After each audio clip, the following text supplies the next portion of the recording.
मुस्लिम धर्मामध्ये स्त्रियांवर जे हत्या घडतात त्याला कारण आहे अत्याचाराचं हेच कारण आहे की त्यांचे आदर्शच अत्याचारी होते।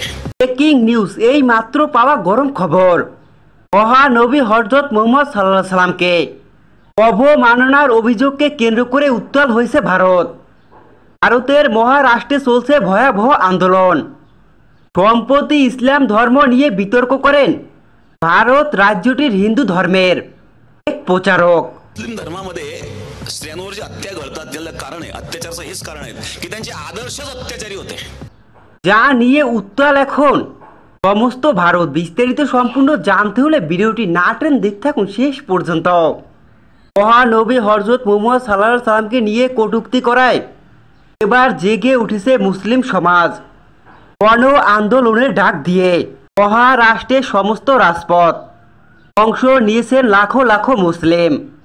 মহানবীকে অপমান করা হিন্দু এক প্রচারক ও বিজেপি নেতার উপযুক্ত শাস্তির দাবিতে এই ভয়ঙ্কর বিক্ষোভ।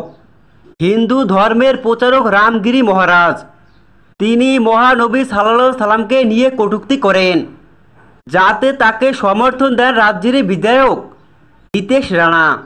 এমনকি মসজিদে ঢুকে মুসলিমদের এক এক করে হামলা ও মারার ঘোষণা দেন তিনি। এই হুমকিটি এবার জেগে উঠেছে ভারতের সমস্ত মুসলিম। হিতেশের এমন মন্তব্যে তোলপাড় শুরু হয় গোটা রাজ্যে। ধর্মীয় অবমাননা ও রাজ্যের শান্তি নষ্ট করতে অনেক অভিযোগ দায়ের করা হয়, তার নামে একাধিক মামলা।